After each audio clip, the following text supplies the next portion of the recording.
കർത്താവിന്റെ പരിശുദ്ധമായ നാമമായിട്ട് പടുവറാകട്ടെ. വത്സല പിതാവിന്റെ ദേഹവിയോഗത്തോട് ബന്ധപ്പെട്ട ദുഃഖത്തിലായിരിക്കുന്നതായ പ്രിയപ്പെട്ടവരെ കൂടെ ഒരുമിച്ച് ഞങ്ങൾക്കും ദുഃഖത്തിൽ പങ്കുചേരുവാൻ ദൈവം നൽകിയ അവസരത്തിലാണ് ദൈവത്തെ സ്തുതിക്കുന്നത്. പ്രിയ പിതാവിന്റെ മകൾ വിവാഹം ചെയ്ത് അയച്ചിരിക്കുന്നതായ കുടുംബത്തോടൊക്കെ ബന്ധപ്പെട്ട തേക്കോട് സഭയിൽ നിന്ന് എനിക്കും സഭയുടെ സെക്രട്ടറി പ്രിയപ്പെടുവാനും ഒരുമിച്ച് ഈ ഭവനത്തിൽ കടന്നു വരുവാൻ ശുശ്രൂഷയിൽ പങ്കുചേരുവാൻ ദൈവം നൽകി തരുന്ന അവസരത്തെ ഓർത്ത് ദൈവത്തെ സ്തുതിക്കുന്നു, മഹത്വപ്പെടുത്തുന്നു. കർത്താവിന്റെ വചനം ഇങ്ങനെ വായിക്കുന്നുണ്ട്. ദാനിയേൽ പ്രവാചകനോട് ദൈവം ഇങ്ങനെ പറയുന്നു. ദാനിയേൽ പറയുക, നീ പോയി വിശ്രമിച്ചു കൊള്ളുക, കാലാവസാനത്തെങ്കിൽ നിന്റെ ഓഹരി പ്രാപിക്കുവാൻ നീ എഴുന്നേറ്റ് വരും. ഒരു ദൈവത്തിന്റെ ജീവിതത്തെ കുറിച്ച് ബന്ധിച്ച് നമ്മൾ പഠിക്കുമ്പോൾ ക്രിസ്തുവിൽ പ്രത്യാശയോടെ ഒരു ജീവൻ നയിക്കുന്ന ഒരു വ്യക്തി, ക്രിസ്തുവിൽ ജനിച്ച് ക്രിസ്തുവിൽ മരിച്ച് ക്രിസ്തുവിൽ നിത്യതയിൽ ചേർക്കപ്പെടുന്ന ഒരു വ്യക്തിയെ കുറിച്ച് പറയുമ്പോൾ അതിലിങ്ങനെ പറയുന്നുണ്ട്, ഞാൻ നല്ല പോർപ്പെടുത്തി ഓട്ടം തികച്ച് വിശ്വാസം കാത്തു, നീതിയുടെ കിരീടം എനിക്കായി ഒരുക്കി വെച്ചിരിക്കുന്നു, അത് ഞാൻ പ്രാപിക്കുമെന്ന്. ഒരു ദൈവത്തിന് പറയാൻ സാധിക്കും, ഞാൻ ഇന്ന് മരിച്ചാൽ എന്റെ നിത്യത എന്റെ ദൈവത്തോട് ഒത്ത് ഞാൻ ജീവന്റെ കിരീടം പ്രാപിപ്പാൻ ഇടയായി തീരുമെന്ന് നമുക്ക് തീർച്ചയായിട്ടും പറയാൻ സാധിക്കുന്നു. പ്രിയ പിതാവിനോട് ബന്ധപ്പെട്ട് നമുക്ക് ചിന്തിക്കാൻ സാധിക്കുന്നത്, ഇന്ന് അല്പ മണിക്കൂറുകൾ കഴിയുമ്പോൾ പിതാവിന്റെ ഡെഡ് ബോഡി നമ്മൾ സെമിത്തിയിൽ മറവ് ചെയ്യുന്നു. എന്റെ 87 വർഷം ഭൂമിയിൽ ജീവിച്ചിരിക്കാൻ ദൈവം ഭാഗ്യം കൊടുത്തു, അനുഗ്രഹമായ കുടുംബജീവിത ദൈവം കൊടുത്തു, തലമുറ ദൈവം കൊടുത്തു. തലമുറയ്ക്ക് നല്ല ഭാവിയെ കാണുവാൻ നന്മകളെ കണ്ട് അനുഭവിച്ചു ദൈവത്തെ മഹത്വപ്പെടുത്താൻ കർത്താവ് കൃപ ചെയ്തു. ലോകത്തിൽ പലതും നേടിയിട്ടുണ്ട്, പലതും സ്വന്തമാക്കിയിട്ടുണ്ട്. എന്നാൽ ഇവിടുന്ന് കടന്നു പോകുമ്പോൾ യാതൊന്നും പ്രിയ പിതാവ് കൂട്ടിപ്പോകുന്നില്ല. നമ്മൾ ചിന്തിച്ചു കൊടുക്കുക, നമ്മൾ ഈ ഭൂമിയിൽ ജീവിച്ചിരിക്കുമ്പോൾ എന്തെല്ലാം നേടിയാലും എന്തെല്ലാം സ്ഥാനം മാനങ്ങൾ ലഭിച്ചാലും എത്ര വർഷം ജീവിച്ചിരുന്നാലും മരിക്കുമ്പോൾ നമ്മൾ യാതൊന്നും കൊണ്ടുപോകുകയില്ല. എന്നാൽ ഒരിക്കലും നശിച്ചു പോകാത്തയായ ഒരു വ്യക്തിത്വം നമ്മളിലുണ്ട്, അത് നമ്മുടെ ഈ ആത്മാവ്. അത് യേശു ക്രിസ്തുവിനെ ചോദിക്കുന്ന, ഈ ലോകം മൊത്തം നേടിയിട്ടും ഈ ലോകത്ത് എന്തെല്ലാം നേടിയാലും നിന്റെ ആത്മാവിനെ നശിപ്പിച്ചാൽ നിനക്ക് എന്ത് പ്രയോജനം ചോദിക്കുന്നു?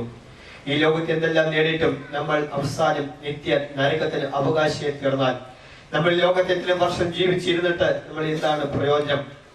നമ്മൾ ഈ ഭൂമിയിൽ ജീവിച്ചിരിക്കുന്ന കാലഘട്ടത്തിൽ നമ്മൾ യേശു ക്രിസ്തുവിൽ വിശ്വസിച്ചുകൊണ്ട് യേശുവിൽ ജനിച്ച് യേശുവിൽ ജീവിച്ച് യേശുവിൽ മരിക്കുന്നുവെങ്കിൽ നമുക്ക് ഒരിക്കലും കഷ്ടതയും ദുഃഖവും വേദനയും പ്രയാസവും കണ്ണുനീരും ഇല്ലാത്തതായ നിത്യമായ സന്തോഷവും സമാധാനം അനുഭവിക്കുന്നതായ ആ സ്വർഗത്തിന് നമ്മൾ അവകാശികളായി തീരാൻ ഇടയായി തീരും.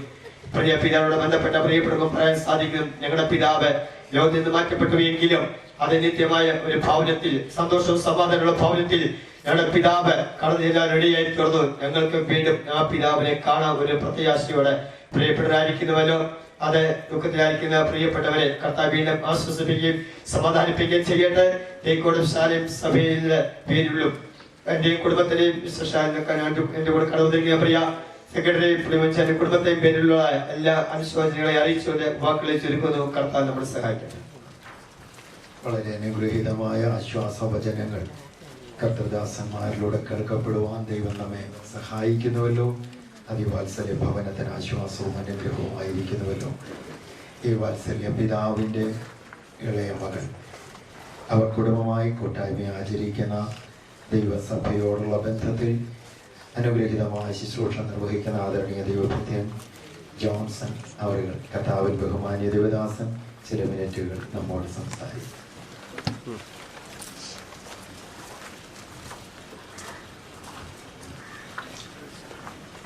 ദൈവനാമത്തിന് മഹത്വമുണ്ടായിരിക്കട്ടെ. പ്രത്യാശയുടെ അന്തരീക്ഷത്തിൽ ദൈവമക്കളോട് ചേർന്ന് കർത്താവിന്റെ ശുശ്രൂഷകളോട് ചേർന്ന് ഇങ്ങനൊരു സന്ദർഭം പങ്കുവെക്കുവാൻ ദൈവം തന്ന നല്ല അവസരത്തോട് ദൈവത്തെ മഹത്വപ്പെടുത്തുന്നു. ചില ആഴ്ചകൾക്ക് മുന്നമേ ഈ പ്രിയ ഭവനത്തിലും ഈ പ്രിയ പിതാവ് സൗഖ്യമില്ലാത്ത അവസ്ഥയിൽ ഒന്ന് കാണുവാനും പ്രാർത്ഥിപ്പാനൊക്കെയും എനിക്ക് അവസരം ലഭിക്കപ്പെട്ടു. ബഹുമാനപ്പെട്ട ഭാഷ ഓർപ്പിച്ചതുപോലെ ഈ പ്രിയ പിതാവിൻ്റെ ഇളയ മകൾ ശൈല വിവാഹം ചെയ്തിരിക്കുന്നത് കോന്നി ദിവസം മിഷൻ സഭാംഗമായ ബ്രദർ ജോജിയാണ്. അതേ ബന്ധത്തിൽ ഇവിടെ കടന്നു വരുവാനിടയാക്കിയ ഞാൻ ദൈവത്തെ സ്തുതിക്കുന്നു. ഞാനിവിടെ ആയിരുന്നപ്പോൾ കർത്താവിൻ്റെ ശുശ്രൂഷകരുടെ ഓരോരുത്തരുടെയും പ്രത്യാശയുടെ വചനങ്ങൾ കേട്ടപ്പോൾ ഭവനത്തിലെ അന്തരീക്ഷങ്ങൾ കണ്ടപ്പോൾ ദൈവനാമസ്തോത്രം പല കാര്യങ്ങൾ ഓർക്കുകയുണ്ടായി. അതിലൊന്നാണ് അത് നമ്മുടെ എല്ലാവരുടെയും മുമ്പാകെ വരച്ച് കാട്ടപ്പെട്ടിരിക്കുന്ന ഈ പിതാവിൻ്റെ മരണം. ദൈവനാമ സ്തോത്രം. നമ്മുടെ ചുറ്റുപാടുകൾ അനേകം മരണങ്ങൾ നമ്മൾ കണ്ടുകൊണ്ടിരിക്കുന്നു, അതിൽ നമ്മൾ സംബന്ധിച്ചു കൊണ്ടിരിക്കുന്നു. എങ്കിലും അതേ പല സന്ദർഭങ്ങളിലും പലയിടങ്ങളിൽ ചെല്ലുമ്പോൾ അടക്കുവാൻ കഴിയാത്ത വേദനകളും ഭാരങ്ങളും നിലവിളിയും ഒക്കെ നമുക്ക് കാണുവാനും കേൾക്കുവാനും ഒക്കെ കഴിയുന്നുണ്ട്. എന്നാൽ ഈ അന്തരീക്ഷത്തിൽ അങ്ങനെയൊന്നും കാണുവാൻ കഴിയുന്നില്ല. അതിന്റെ കാരണം ഈ പ്രിയ പിതാവ് ലോകത്തിൽ നിന്ന് മാറ്റപ്പെട്ടതിൽ സന്തോഷം കൊണ്ടല്ല, അല്ലെങ്കിൽ ദുഃഖമില്ലാത്തത് കൊണ്ടുമല്ല. ദൈവനാമത്തിന് നിങ്ങളുടെ സ്തോത്രം. ഏറിയ സംവത്സരങ്ങൾ ഈ പ്രിയ പിതാവ് ക്രിസ്ത്യാനിയായി ജീവിച്ചിരുന്നെങ്കിലും രക്ഷയുടെ പ്രത്യാശയെ കുറിച്ച് അറിവില്ലാത്തവനായിരുന്നു.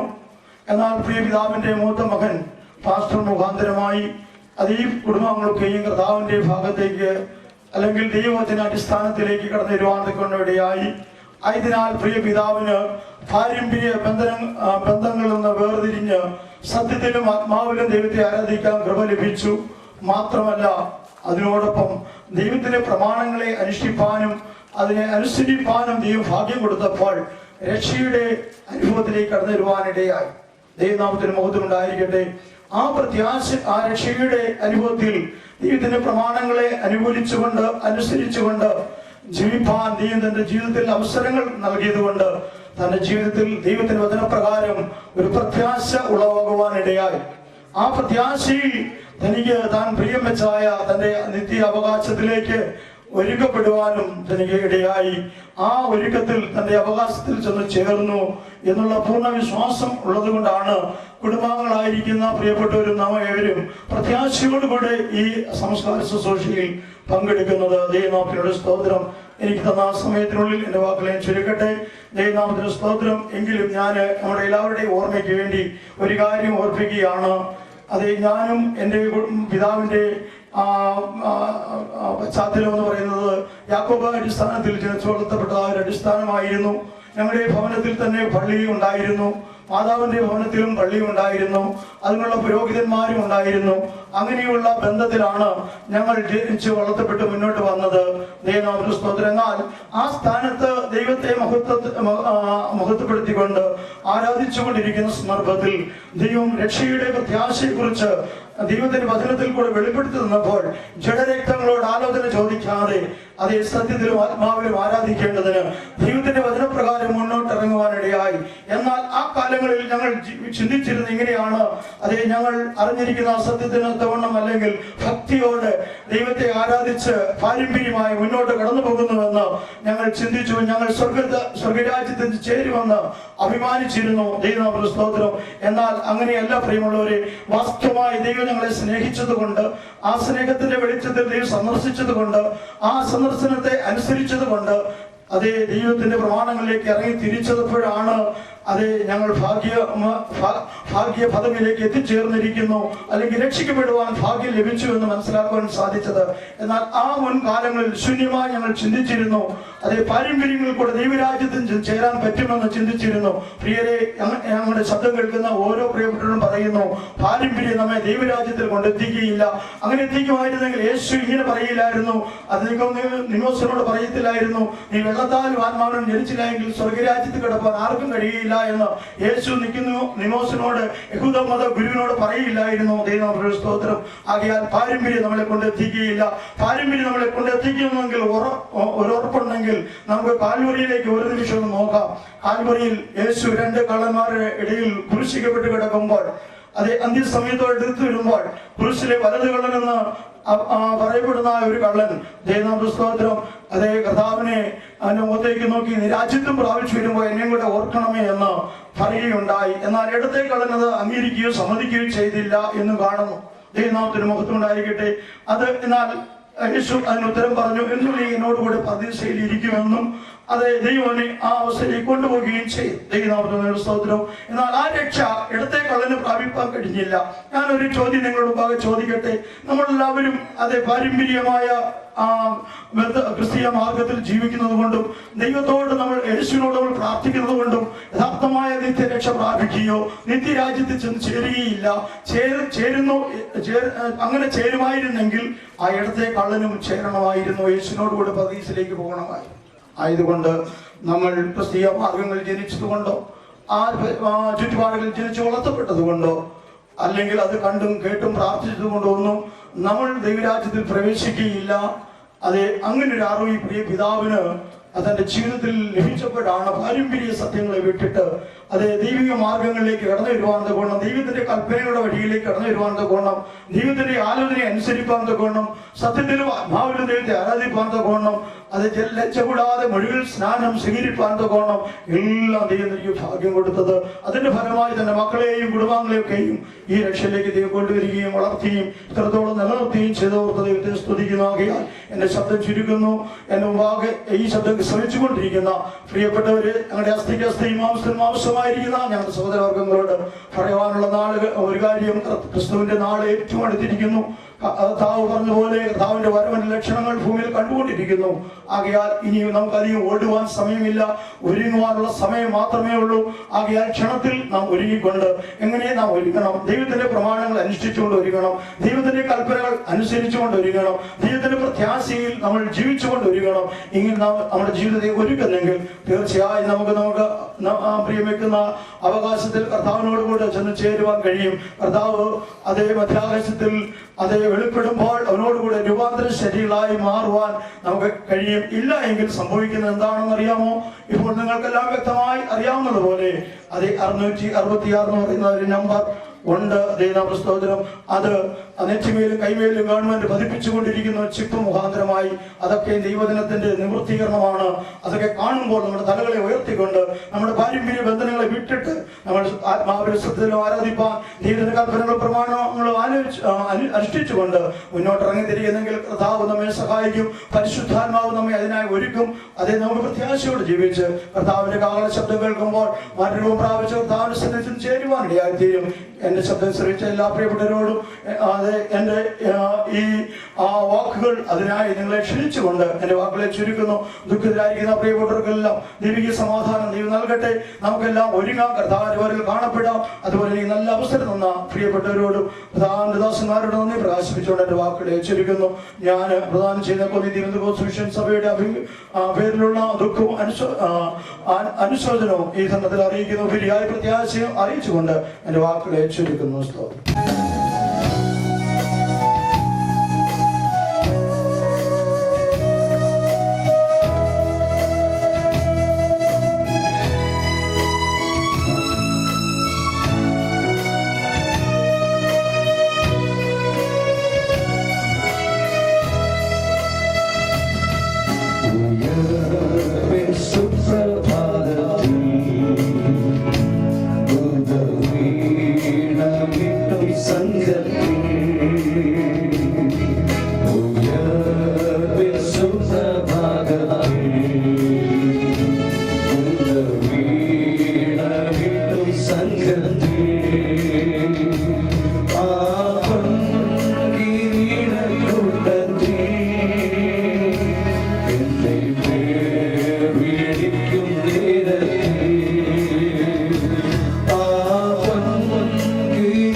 പ്രത്യാശയോടെ ദൈവസന്നിധിയിലായിരിക്കുന്ന എല്ലാ ദൈവജനങ്ങൾക്കും വിശിഷ്യ പ്രിയ മാതാവിനും തൻ്റെ കുഞ്ഞുങ്ങൾക്കും ആശ്വാസത്തിൻ്റെ ഉടയവനായ ദൈവം ആശ്വാസങ്ങൾ നൽകി അനുഗ്രഹിക്കട്ടെ എന്ന് പ്രാർത്ഥിക്കുന്നു. പ്രാരംഭമായി ഇന്ത്യ പെന്തക്കോസ്ത് ദൈവസഭ കുമ്പനാട് സെന്ററിലുള്ള എല്ലാ ശുശ്രൂഷകന്മാരുടെയും അതിന് നേതൃത്വം വഹിക്കുന്ന ദൈവഭക്തന്മാരുടെയും പേരിലുള്ള ദുഃഖവും പ്രത്യാശയും അറിയിക്കുന്നു. കുമ്പനാട് സെന്ററിൽ 65-ൽ പരം ലോക്കൽ സഭകളും 89-ൽ അധികം ശുശ്രൂഷകന്മാരും ഉണ്ട്. ആ 89 ശുശ്രൂഷകന്മാരിൽ ഒരാളാണ് പാസ്റ്റർ ജോൺ എബ്രഹാം. ഈ പ്രിയ പിതാവിന്റെ ശ്രീമന്തപുത്രനാണ് അദ്ദേഹം. ഈ പിതാവിനെ ശുശ്രൂഷിപ്പാനുള്ള അവസരങ്ങളും ഭാഗ്യങ്ങളും ലഭിച്ചത് കർത്താവിന്റെ ദാസനാണ്. താനും തൻ്റെ കുടുംബവും നിരന്തരമായി ഈ പ്രിയ പിതാവിന് വേണ്ട ശുശ്രൂഷകൾ എത്തിക്കുവാൻ വേണ്ടി ശ്രദ്ധാലുക്കളായിരുന്നു എന്നുള്ളത് അദ്ദേഹത്തോട് സംസാരിക്കുമ്പോഴൊക്കെ എനിക്ക് മനസ്സിലാക്കുവാൻ കഴിഞ്ഞിട്ടുണ്ട്. കഴിഞ്ഞ ദിവസം ചില പ്രത്യേക വിഷയങ്ങളോടുള്ള ബന്ധത്തിൽ അദ്ദേഹവുമായിട്ട് സംസാരിച്ചപ്പോൾ എൻ്റെ പിതാവ് തീരെ അവശനായിട്ട് കിടക്കുകയാണ്, അദ്ദേഹത്തെ ശ്രദ്ധിക്കുക എന്നുള്ളതാണ് എൻ്റെ ജീവിതത്തിലെ ഏറ്റവും ശ്രദ്ധേയമായ കാര്യം എന്ന് എന്നെ ഓർപ്പിക്കുകയുണ്ടായി. ആ വാക്കുകൾ കേട്ടപ്പോൾ തനിക്ക് തൻ്റെ പിതാവിനോടുള്ള വാത്സല്യം, സ്നേഹം എത്ര വലിയതാണ് എന്ന് മനസ്സിലാക്കുവാനായിട്ട് കഴിഞ്ഞു. തൻ്റെ ഇളയ സഹോദരന്മാരൊക്കെ വിവിധ ഇടങ്ങളിൽ ജോലിയിലാണ്. സഹോദരിമാർ പല ഇടങ്ങളിൽ അവരോടുള്ള ബന്ധത്തിൽ, അവരുടെ കുടുംബത്തോടുള്ള ബന്ധത്തിൽ ശ്രദ്ധാലുക്കളും ബന്ധപ്പാടുകളും ഒക്കെ ഉണ്ടെങ്കിലും എപ്പോഴും വന്ന് കാണുവാനായിട്ട് കഴിയുമായിരുന്നില്ല. എങ്കിലും കർത്താവിന്റെ ദാസനും കുടുംബവും അവർക്ക് വേണ്ടിയുള്ളതും ഈ പ്രിയ പിതാവിന് വേണ്ടി ചെയ്തു എന്ന് ഞാൻ കരുതുന്നു. ഒരു ഭവനത്തിലെ മാതാപിതാക്കളെ ആണ് ആ ഭവനത്തിലെ തലമുറകളെ തമ്മിൽ കോർത്തിണക്കുന്ന അവിഭാജ്യ ഘടകം. ഒരു പിതാവോ മാതാവോ മാറ്റപ്പെടുമ്പോൾ ഒരു ചിറക് ഒടിഞ്ഞതുപോലെ, ആശയറ്റതുപോലെ തോന്നാം. നേരത്തെ ഉണ്ടായിരുന്ന സഹോദര ബന്ധം അതിന് ഉലച്ചിൽ തട്ടുമോ എന്ന് നമുക്ക് തോന്നാം. ഈ ഭവനത്തിൽ പ്രിയ അമ്മച്ചി ശേഷിപ്പുണ്ട്, ജീവനോടെ ഉണ്ട്. എന്നാൽ അതൊരു പരിധി വരെ മാത്രമേ പ്രിയപ്പെട്ടവരെ തമ്മിൽ യോജിപ്പിക്കുകയുള്ളൂ. ഇന്ന് കുടുംബ ബന്ധങ്ങൾക്കും തലമുറകൾക്കും തമ്മിലൊന്നും ഒരു ബന്ധവുമില്ല. സ്വന്തം സഹോദരന്റെ മക്കളെ തിരിച്ചറിയാത്ത തലമുറയാണ് ഇന്നുള്ള തലമുറ. അതിൽ ദൈവജനങ്ങൾക്ക് പോലും, ദൈവജനങ്ങളുടെ ഭവനങ്ങളിൽ പോലും അങ്ങനെയുള്ള സംഭവങ്ങൾ ഉണ്ടാകുന്നു എന്നുള്ളത് പലപ്പോഴും വേദനിപ്പിച്ചിട്ടുണ്ട്. എന്നാൽ ഈ ഭവനത്തിൽ അങ്ങനെയല്ല. തുടർന്ന് എങ്ങനെയാകട്ടെ എന്ന് ചോദിച്ചാൽ തലമുറകളെ തമ്മിൽ കോർത്തിണക്കുന്ന കണ്ണികൾ പ്രാർത്ഥന കൊണ്ടും സ്നേഹം കൊണ്ടും സ്നേഹവായ്പകൾ കൊണ്ടും ഉണ്ടാകട്ടെ എന്ന് ഞാൻ ദൈവസന്നിധിയിൽ പ്രാർത്ഥിക്കുന്നു. ഈ പ്രത്യേക അവസരത്തിൽ എനിക്ക് പ്രത്യേകമായിട്ടൊരു ശുശ്രൂഷയ്ക്ക് എൻ്റെ ലോക്കൽ സഭയിൽ പോകേണ്ടതായിട്ടുണ്ട്. തെസ്സലോനിക്ക ലേഖനത്തിനാണ് പൗലോസ് ശ്ലീഹ കർത്താവിന്റെ വരവിന്റെ 2 ഘട്ടങ്ങളിൽ പ്രധാനപ്പെട്ട ഘട്ടമായ ദൈവജനങ്ങൾക്ക് വേണ്ടി മാത്രമുള്ള വരവിനെ പറ്റി വെളിപ്പാടിൽ സംസാരിച്ചിരിക്കുന്നത്. 1 തെസ്സലോനിക്കർ 4-ാം അധ്യായം 15-ഉം 16-ഉം വാക്യങ്ങളിൽ ഇങ്ങനെയാണ് കാണുന്നത്. കർത്താവ് താൻ ഗംഭീരനാദത്തോടും പ്രധാന ദൂതന്റെ ശബ്ദത്തോടും ദൈവത്തിന്റെ കാഹളത്തോടും കൂടെ സ്വർഗത്തിൽ നിന്ന് ഇറങ്ങി വരും. ക്രിസ്തുവിൽ മരിച്ച മൃതന്മാർ മുൻപേ ഉയർത്തെഴുന്നേൽക്കും. പിന്നെ ജീവനോടെ ശേഷിക്കുന്നവരായ നാം ആകാശത്തിൽ കർത്താവിനെ എതിരേൽപ്പാൻ മേഘങ്ങളിൽ എടുക്കപ്പെടും. എനിക്ക് മുമ്പ് സംസാരിച്ച കർത്താവിന്റെ ദാസൻ ഓർപ്പിച്ചതുപോലെ രക്ഷാനിർണയം പ്രാപിച്ച് പിതാവിന്റെയും പുത്രന്റെയും പരിശുദ്ധാത്മാവിന്റെ നാമത്തിൽ മൊഴികൾ സ്നാനം പ്രാപിച്ച് പരിശുദ്ധാത്മാവിന്റെ അഭിഷേകത്തിൽ നിറഞ്ഞ് വിശുദ്ധിയിലും വേർപാടിലും ദൈവത്തെ ആരാധിച്ച ഭക്തഗണങ്ങൾക്കുള്ള ഒരു പ്രത്യാശയാണ് ആ വാക്യം. അതുകൊണ്ട് ഈ പിതാവിനെ സംബന്ധിച്ച് യാതൊരു തരത്തിലും ദുഃഖിക്കേണ്ട ആവശ്യമില്ല. ശാരീരികമായ ഒരു വേർപാട് നമ്മളിൽ നിന്നുണ്ടായി, അല്പമായ വേദനയും ദുഃഖവും മുറിവുകളും ഒക്കെ ഉണ്ടെങ്കിലും അങ്ങ് ചെന്ന് നമുക്ക് ഒരുമിച്ച് കാണാം എന്നുള്ളത് നമുക്ക് ലഭിക്കുന്ന വലിയ പ്രത്യാശയാണ്. നമുക്ക് നമ്മളിൽ നിന്ന് വാങ്ങിപ്പോയവരെയും കാണാം എന്നുള്ള വലിയ പ്രത്യാശ നമ്മുടെ ഹൃദയങ്ങളെ ഭരിക്കും. അതാണ് തലമുറയില്ലാതെ, വേദനയില്ലാതെ, ദുഃഖിക്കാതെ, നിലവിളിക്കാതെ ആ വലിയ പ്രത്യാശയിൽ അങ്ങ് ചെന്ന് ചേരുവാനുള്ള ഒരുക്കത്തിലാണ് നാം എല്ലാവരും. ആ ഒരുക്കം തിരിയുമ്പോൾ നാമും അതിൻ്റെതായ സമയങ്ങളിൽ നമ്മുടെ സ്വർഗീയ വീട്ടിൽ എത്തിച്ചേരും എന്നുള്ളതിന് സംശയമില്ല. ഞാനിവിടെ ഉദ്ധരിച്ച 1 തെസ്സലോനിക്കർ 4-ാം അധ്യായം, തെസ്സലോനിക്കർ 4-ാം അധ്യായം 13-ഉം 14-ഉം വാക്യങ്ങളിൽ ഇങ്ങനെയാണ് വാക്യം വായിക്കുന്നത്: ക്രിസ്തു മരിച്ചിട്ട് ഉയർത്തെഴുന്നേറ്റു എന്ന് നിങ്ങൾ വിശ്വസിക്കുന്നു എങ്കിൽ. യേശു മരിച്ചു, യാഥാർത്ഥ്യമാണ്. യേശു അടക്കപ്പെട്ടു, യാഥാർത്ഥ്യമാണ്. യേശു ഉയർത്തെഴുന്നേറ്റത് യാഥാർത്ഥ്യമാണോ? Praise the lord. യേശു ഉയർത്തെഴുന്നേറ്റത് യാഥാർത്ഥ്യമായിരിക്കുന്നു. എന്താണ് തെളിവ്? യേശുവിന്റെ ശരീരം വെച്ച ശരീരം കാണുവാൻ ശിഷ്യന്മാരിൽ 2 പേർ ഓടി അവിടെ എത്തിയപ്പോൾ കല്ലറയിൽ കുനിഞ്ഞു നോക്കി ശുഭ്രവസ്ത്രധാരികളായ ദൂതന്മാർ അതിനകത്തിരിക്കുന്നത് കണ്ടു. അവർ അവരോട് പറഞ്ഞു, ഇങ്ങനെയാ പറഞ്ഞത്: അവനെ വെച്ച സ്ഥലം വന്നു കാണുക, പക്ഷേ ഈസ് നോട്ട് ഹിയർ, അവൻ ഇവിടെ ഇല്ല. അവൻ ഉയർത്തെഴുന്നേറ്റിരിക്കുന്നു എന്ന് നിങ്ങൾ പോയി അവന്റെ ശിഷ്യന്മാരോട് പറയുവിൻ. പൗലോസ് അതിനെ സ്ഥിരീകരിച്ചാണ് പറയുന്നത്: യേശു മരിച്ചിട്ട് ഉയർത്തെഴുന്നേറ്റു എന്ന് നിങ്ങൾ വിശ്വസിക്കുന്നു എങ്കിൽ ക്രിസ്തുവിൽ മരിച്ച തന്റെ ഭക്തന്മാരെയും തന്നോടുകൂടെ ചേർക്കുമെന്നുള്ളതിന് ക്രിസ്തുവിന്റെ ഉയർത്തെഴുന്നേൽപ്പാണ് നമ്മുടെ ഉറപ്പായ വിശ്വാസം. ഇന്ന് പകലിലും അനേക മഹാത്മാരുടെ കല്ലറകൾ അടഞ്ഞു കിടക്കുമ്പോൾ യേശു ക്രിസ്തുവിന്റെ കല്ലറ മാത്രം തുറന്നു കിടക്കുന്നു. അത് യേശു ക്രിസ്തുവിൽ പ്രത്യാശയോട് ജീവിക്കുന്ന ദൈവജനത്തിനുള്ള പ്രത്യാശയാണ്. കരങ്ങൾ ഉയർത്തി ദൈവത്തിന് ഒരു സ്തോത്രം പറയാമോ? ഒരു ഹല്ലേലൂയ പറയാമോ? കാരണം ഹല്ലേലൂയ, നാം അങ്ങ് ചെന്ന് ചേരുമെന്നുള്ളത് യേശു ക്രിസ്തുവിന്റെ ഒഴിഞ്ഞ കല്ലറ നമുക്ക് നൽകുന്ന തിട്ടമായ ഉറപ്പാണ്. Price the Lord. ഞാൻ അതുകൊണ്ട് എല്ലാ ഇടങ്ങളിലും ഇത് പറയും. സ്തോത്രം. മരണ ശുശ്രൂഷ എന്ന് പറയുന്നത് ഇറ്റ്സ് എ സെലിബ്രേഷൻ. കർത്താവിന്റെ സന്നിധിയിൽ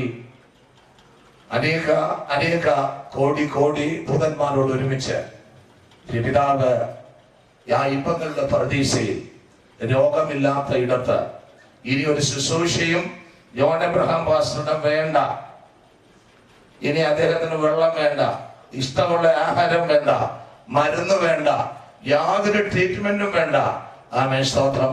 അങ്ങനെയുള്ള ഒരിടത്ത് ആനന്ദിച്ചു കൊണ്ടിരിക്കുന്നു. പക്ഷേ ഈ പ്രിയ പൗരഭവനത്തിലെ പ്രിയ സഹോദരങ്ങൾക്ക്, കുഞ്ഞുങ്ങൾക്ക്, പ്രിയ മാതാവിന് ഒക്കെ ദുഃഖമുണ്ട്. അത് ദുഃഖമാണ്. ചില നാളത്തേക്ക് ദുഃഖമുണ്ട്. അത് തീരും, പിന്നെ ദുഃഖം ഓർമ്മകളായിട്ട് മാറും. നാം എല്ലാവരും ഇന്ന് പകലിൽ ഈ ശുശ്രൂഷ കഴിഞ്ഞ് ഞാൻ ഇവിടുന്ന് പോകും, ചിലര് ഇതിന് ശേഷമായിട്ട് പോകും. ബന്ധുമിത്രാദികൾ കല്ലറ വരെ ചെല്ലും, പാസ്റ്ററും കുടുംബവും അത് കഴിഞ്ഞ് ഇവിടെ വരെ വന്ന് പ്രാർത്ഥിക്കും. ദൈവദാസന്മാർ മാറിപ്പോകുന്നത് വരെ കൂടെ ഇവിടെ വന്നെന്നിരിക്കും. പക്ഷേ ഈ ഭവനത്തിലുള്ള പ്രിയപ്പെട്ടവർ മാത്രം ശേഷിക്കുന്ന ഒരു ദിവസമുണ്ട്, ഒരു നിമിഷമുണ്ട്. അന്ന് സർവാശ്വാസങ്ങളുടെയും ദൈവമായ കർത്താവ് തന്റെ നിത്യമായ വചനങ്ങൾ കൊണ്ട് മാത്രമായിരിക്കും ഇവർക്ക് ആശ്വാസം പകരുക. ഇന്ന് പകലിൽ ദുഃഖത്തിലിരിക്കുന്ന എല്ലാ ദൈവജനങ്ങളെയും കർത്താവായ യേശു തന്റെ നിത്യമായ സമാധാനം കൊണ്ട് ആശ്വസിപ്പിക്കട്ടെ. അത് പറയുവാൻ കാരണമുണ്ട്. ഞാൻ എന്റെ സമാധാനം നിങ്ങൾക്ക് തന്നേച്ചു പോകുന്നു. ലോകം തരുന്നത് പോലെയുള്ള സന്തോഷമല്ല, ലോകം തരുന്നത് പോലെയുള്ള സമാധാനമല്ല. നിത്യനായ ദൈവത്തിന്റെ നിത്യമായ സമാധാനം നിങ്ങളുടെ എല്ലാവരുടെയും ഹൃദയങ്ങളിൽ ദൈവം വാഴുവാൻ കർത്താവ് ഇടയാക്കട്ടെ. സകല ബുദ്ധിയെയും കവിയുന്ന ദൈവീക സമാധാനമെന്നാണ് ദൈവത്തിന്റെ സമാധാനത്തിന് പറഞ്ഞിരിക്കുന്ന മറ്റൊരു പദം. ഇന്ന് പകലിൽ സമയ ചുരുക്കം കൊണ്ടും അനേക കർത്തൃദാസന്മാർക്ക് അവസരങ്ങൾ ഉണ്ടാകണമെന്നുള്ളത് കൊണ്ടും എനിക്ക് അത്യാവശ്യമായിട്ട് പോകണമെന്നുള്ളത് കൊണ്ടും ഞാൻ എൻ്റെ വാക്കുകൾക്ക് ഇവിടെ വിരാമം കുറിക്കട്ടെ.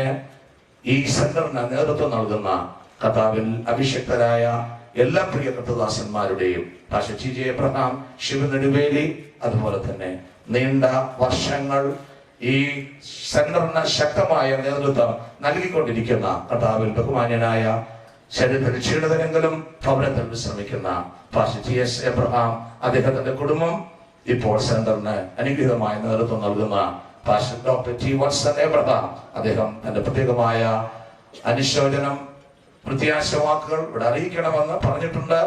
ഈ വെളുപ്പിൽ അദ്ദേഹം തിരിച്ച് സ്റ്റേറ്റ്സിലേക്ക് പോയി. പ്രിയ ജോൺ എബ്രഹാം പാസ്റ്ററോട് വന്നിരുന്നു, അദ്ദേഹത്തെ കണ്ടിരുന്നു. അദ്ദേഹം തനിക്ക് വേണ്ടിയും തന്റെ കുടുംബത്തിന് വേണ്ടിയും പ്രാർത്ഥിച്ചിരുന്നു. ദൈവത്തിന് സ്തോത്രം.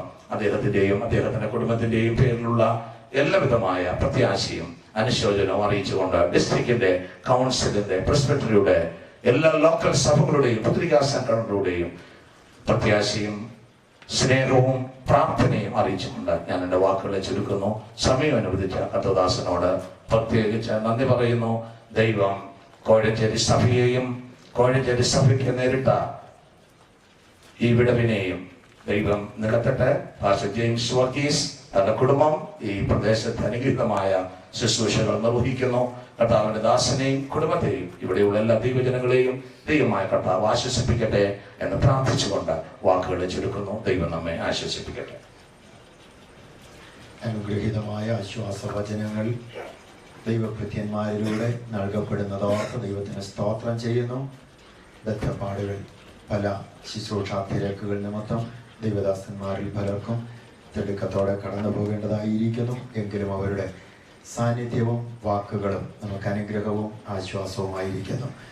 തുടർന്ന് ഈ വാത്സല്യ ഭവനത്തോടുള്ള ബന്ധത്തിൽ ഇളയ മകളുടെ ഭർത്തൃപിതാവ് കെ പി ജോൺ അവറുകൾ, ഭവനത്തോടുള്ള ബന്ധത്തിൽ ബ്രദർ ഷാർലറ്റ് എന്നിവർ 1-2 വാക്കുകൾ വീതം ഓർപ്പിക്കും. ആയതിനുശേഷം കർത്തൃദാസന്മാർക്ക് 1-2 വാക്കുകളിൽ സംസാരിപ്പാനുള്ള സമയത്തിന്റെ പരിമിതി കൊണ്ട് തിടുക്കത്തോടെ ഉപയോഗിക്കാനുള്ള അവസരം വേർതിരിക്കുന്നതാണ്. എല്ലാവരും വളരെ ആത്മാർത്ഥമായി ഈ ഭവനത്തിന്റെ ആശ്വാസത്തിന് വേണ്ടി പ്രാർത്ഥനയോടെ ആയിരിക്കുന്നുവല്ലോ. Brother K P John, Charlotte, പ്രിയപ്പെട്ടവർക്ക് ഓരോ വാക്കുകൾ സംസാരിക്കാൻ അവസരം വേർതിരിക്കുന്നു ഒപ്പിക്കും. ആയതിനുശേഷം കർത്തൃദാസന്മാർക്ക് 1-2 വാക്കുകളിൽ സംസാരിപ്പാനുള്ള സമയത്തിന്റെ പരിമിതി കൊണ്ട് തിടുക്കത്തോടെ ഉപയോഗിക്കാനുള്ള അവസരം വേർതിരിക്കുന്നതാണ്. എല്ലാവരും വളരെ ആത്മാർത്ഥമായി ഈ ഭവനത്തിന്റെ ആശ്വാസത്തിന് വേണ്ടി പ്രാർത്ഥനയോടെ ആയിരിക്കുന്നുവല്ലോ. Brother K P John, Charlotte, പ്രിയപ്പെട്ടവർക്ക് ഓരോ വാക്കുകൾ സംസാരിക്കാൻ അവസരം വേർതിരിക്കുന്നു. പ്രധാനോട് സ്തോത്രം ചെയ്യുന്നു. സ്തുതിക്കുന്നു. അനുഗ്രഹിക്കപ്പെട്ട പാൽക്കാലം ഇങ്ങനെ ഈ അവസ്ഥയിലായിരിക്കാൻ തക്കണം, കടന്നു വരുവാനും ഇതിനെ കാണുവാനും ദുഃഖിതരായിരിക്കുന്ന അമ്മച്ചയും കുഞ്ഞുങ്ങളെല്ലാം കാണുവാൻ തക്കണം ദൈവം ഒരവസരം കർത്താവ് ഞാൻ ദൈവത്തെ സ്തുതിക്കുന്നു. ഏതാണ്ട് 14 വർഷത്തോളമായി ഈ വാത്സല്യ കുടുംബമായിട്ടുള്ള ബന്ധത്തിൽ എൻ്റെ രണ്ടാമത്തെ മകൻ ഇവിടുത്തെ മോളെ വിവാഹം ചെയ്ത ആ സമയം തൊട്ട് ഇതുവരെയും വളരെ ആത്മാർത്ഥതയോടും സ്നേഹത്തോടും സഹകരണത്തോടും ജീവിച്ചൊരു പിതാവായിരുന്നു. ഏതാണ്ട് 2 മാസം മുമ്പ് ഇങ്ങനെ സുഖമില്ല എന്നറിഞ്ഞ് ഞങ്ങൾ പലപ്പോഴും ഇവിടെ വരികയും കാണുകയും പ്രാർത്ഥിക്കുകയെല്ലാം ചെയ്തു. കർത്താവിന് സ്തോത്രം. പല ശ്വാസവാക്കുകൾ പറയുവാനും കാണുവാനും സംസാരിക്കാനെല്ലാം ദൈവം അവസരം ഒരുക്കിയതിനാൽ ദൈവത്തെ സ്തുതിക്കുന്നു, സ്തോത്രം ചെയ്യുന്നു. ഏത് മനുഷ്യനായാലും മരണത്താലല്ലാതെ വേർതിരിഞ്ഞു പോകാൻ സാധിക്കത്തില്ല. ഏറെ 70-80 സംവത്സരമാണ്. അതിന് 80 കഴിഞ്ഞിട്ട് 7 വർഷം കൂടെ അപ്പത്തിന് ദീർഘമാക്കി കൊടുത്തു. അത് ഒരു ആശ്വാസമാണ്. എല്ലാവരും കാണുവാനും സഹകരിക്കുവാനും എല്ലാവർക്കും ഒരു ആശ്വാസമായിരിക്കുന്നതിനും ദൈവയുടെ ആക്കിയ നാൾ ദൈവത്തെ സ്തുതിക്കുന്നു. കണ്ട നാൾ മുതൽ ഇതുവരെയും വളരെ സന്തോഷത്തോടും സമാധാനത്തോടും ആയിരിക്കാൻ ദൈവയുടെ ആക്കിയിട്ടുണ്ട്. കർത്താവിന് സ്തോത്രം. സുഖരായിരുന്ന സമയത്ത് തന്നെ മക്കളെ അറിയിക്കുകയും അവർക്കും ഇവിടെ കടന്നു വന്ന ഏതാണ്ടും ഒരു 2 ആഴ്ചത്തോളം അപ്പത്തിനെ ശുശ്രൂഷിക്കുവാനും പരിചയിക്കുവാനെല്ലാം അവസരം ദൈവം ഒരുക്കിയ നാൾ ദൈവത്തെ സ്തുതിക്കുന്നു. അപ്പത്തിന്റെ ദുഃഖത്തോട് ഉള്ള എല്ലാ ബന്ധത്തിലും ഞങ്ങൾ കടന്നു വന്നിരിക്കുന്ന സഹോദരങ്ങളെ കുറിച്ച് കുടുംബങ്ങളെല്ലാവരുടെയും ദുഃഖ ആശ്വാസവചനങ്ങൾ ഈ സമയത്ത് അറിയിക്കുകയാണ്. കർത്താവിന് സ്തോത്രം. പ്രത്യേക മോനും കുടുംബം ഒരു ഖത്തറിലാണ്. അവിടുന്ന് അവരെങ്ങനെ ദുഃഖത്തെ അറിയിച്ചിട്ടുണ്ട്. രണ്ടാമത്തെ മോനും കുടുംബം ജോലിയുടെ ഇളയാള് അമേരിക്കയിലാണ്. അവൻ രാവിലെ വിളിച്ച് ഇങ്ങനെ അറിയിച്ചിരിക്കുകയുണ്ടായ കർത്താവിന് സ്തോത്രം ചെയ്യുന്നു. എല്ലാ ബന്ധുമിത്രാദികളുടെയും ഞങ്ങളുടെ കൂന്നി സഭയുടെയും ദുഃഖത്തെ ഈ പ്രാവശ്യം ഒരു പ്രാവശ്യം കൂടി അറിയിച്ചുകൊണ്ട് ചെറിയ വാക്കുകളാണ്. ദൈവത്തിന് സ്തോത്രം. വേർപാട് എപ്പോഴും വേദനാജനകമാണ്. പ്രിയപ്പച്ചൻ്റെ വേർപാടിൽ ദുഃഖാർത്തരായിരിക്കുന്ന പ്രിയ അമ്മച്ചി, പ്രിയ മക്കൾ, ഇവരെയെല്ലാം കർത്താവ് ആശ്വസിപ്പിക്കട്ടെ. ഏകദേശം ഞാനിങ്ങനെ ഓർക്കുകയായിരുന്നു, 14-15 വർഷങ്ങൾക്ക് മുമ്പ് എൻ്റെ കസിൻ അദ്ദേഹത്തിൻ്റെ വിവാഹവുമായി ബന്ധപ്പെട്ടാണ് ഞാൻ ഈ ഭവനത്തിൽ കടന്നു വന്നത്. ഞാൻ ആകെ 3-4 പ്രാവശ്യം ഇവിടെ കടന്നു വന്നിട്ടുള്ളൂ എങ്കിലും ഇവിടെ കടന്നു വരുന്ന അവസരങ്ങളിലെല്ലാം പ്രിയ അപ്പച്ചൻ്റെയും മക്കളുടെയും സൗഹൃദം നിറഞ്ഞ വളരെ പോസിറ്റീവായ പെരുമാറ്റങ്ങളും സന്തോഷം നിറഞ്ഞ ചിരി നിറഞ്ഞ മുഖമൊക്കെ വളരെ സന്തോഷം ഞങ്ങൾക്കും പകർന്നതാണ്. ഞങ്ങളെല്ലാ കസിൻസിൻ്റെയും പ്രത്യാശയുടെ വാക്കുകളും പ്രാർത്ഥനാ വാക്കുകളും ഞങ്ങൾ ഈ തരുണത്തിൽ അറിയിക്കുന്നു. ആരോ ഒരിക്കൽ പറഞ്ഞു, ജീവിതത്തെക്കുറിച്ച് പറഞ്ഞത് ഇങ്ങനെയാണ്: life is a spark from womb to the tomb. ഗർഭത്തിൽ ഒരു കുഞ്ഞ് ഒരു ജീവൻ തുടങ്ങുന്ന കാലയളവ് മുതൽ അതിൻ്റെ ശവകുടീരം വരെയുള്ള യാത്രക്കിടയിലെ കേവലം ഒരു സ്പാർക്ക് മാത്രമാണ് ജീവിതം എന്ന് പറയുന്നത്. ഈ സ്പാർക്കിൽ ഒരു കൈത്തിരി പോലെ ശോഭിക്കുക എന്നുള്ളത് തീർച്ചയായും സന്തോഷം നിറഞ്ഞ അനുഭവം തന്നെയാണ്. 2 ഭക്തന്മാരെ കുറിച്ച് ഞാൻ ഇങ്ങനെ കേട്ടിട്ടുണ്ട്. ഒരിക്കൽ ഭക്തനായ മനുഷ്യൻ തൻ്റെ മരണക്കിടക്കയിലായിരിക്കുമ്പോൾ തൻ്റെ കൂട്ടു സഹോദരനാകുന്ന ഭക്തനായ മറ്റൊരു ദൈവദാസൻ ഇങ്ങനെ പറഞ്ഞു: സഹോദര, വിട, ഇനി താങ്കളെ ജീവനുള്ളവരുടെ ദേശത്ത് ഞാൻ കാണുകയില്ല. മരണക്കിടക്കയിലായിരിക്കുന്ന അവസാന നിമിഷത്തിൽ ഭക്തനായ മനുഷ്യൻ പറഞ്ഞു: സഹോദര, താങ്കൾ പറഞ്ഞത് അപ്രകാരം അത് ശരിയല്ല. ഇതാണ് മരിക്കുന്നവരുടെ ഇടം, ഞാൻ ജീവനുള്ളവരുടെ ദേശത്തേക്ക് പോവുകയാണ്. പല ദേവദാസന്മാരോട് പറഞ്ഞപ്പോൾ, പാട്ടുകൾ പാടിയപ്പോഴൊക്കെ ഞാനും ചിന്തിക്കുകയായിരുന്നു. ഒരു ചിന്ത മനസ്സിൽ വന്നത് ഇങ്ങനെയാണ്: പോലീസ് നായ്ക്കളെയൊക്കെ പരിശീലിപ്പിക്കുമ്പോൾ ഡോഗ് സ്ക്വാഡ് ഉപയോഗിക്കുന്ന ഒരു വിസിലുണ്ട്, അതിനെ ഗാൾട്ടൻ വിസിൽ എന്നാണ് പറയുന്നത്. ആ പ്രത്യേക അൾട്രാസോണിക് റേഞ്ചിലുള്ള ആ സൗണ്ട് തിരിച്ചറിയാൻ ഡോഗ്സിന് മാത്രമേ പറ്റത്തുള്ളൂ. കർത്താവിൻ്റെ കാഹളം മുഴങ്ങുമ്പോൾ വിശുദ്ധിയോടും വിശ്വസ്തയോടും പ്രത്യാശയോടും സ്നേഹത്തോടും കൂടെ ജീവിക്കുന്നവർക്ക് മാത്രമേ കർത്താവിൻ്റെ ആ സ്വരം കേൾക്കാൻ സാധിക്കത്തുള്ളൂ. ഈ വേളയിൽ നമ്മെ തന്നെ അതിനായി ഒരുക്കിക്കൊണ്ട് നമുക്കുമായി തീരാം. ഒരിക്കൽ കൂടെ ഈ ഭവനത്തിലെ എല്ലാവർക്കും ഞങ്ങളുടെ എല്ലാവരുടെയും പ്രത്യാശയുടെ വാക്കുകളും പ്രാർത്ഥനാ വാചകങ്ങളും പറഞ്ഞുകൊണ്ട് എൻ്റെ വാക്കുകൾ ഞാൻ അവസാനിപ്പിക്കും. അനുഗ്രഹീതമായ വാക്കുകൾക്ക് നന്ദി. കർത്തൃദാസന്മാർ അനവധി പേർ നമ്മുടെ മധ്യമുണ്ട്. ഇന്ത്യ പെന്തക്കോസ്ത് ദൈവസഭ കുമ്പനാട് സെന്ററിനോടുള്ള ബന്ധത്തിൽ സഹശുശ്രൂഷകന്മാരിൽ അനുഗ്രഹീതമായ നേരിൽ കർത്താവിന് വേണ്ടി പ്രയോജനപ്പെടുന്ന ദൈവഭൃത്യനാണ് പാസ്റ്റർ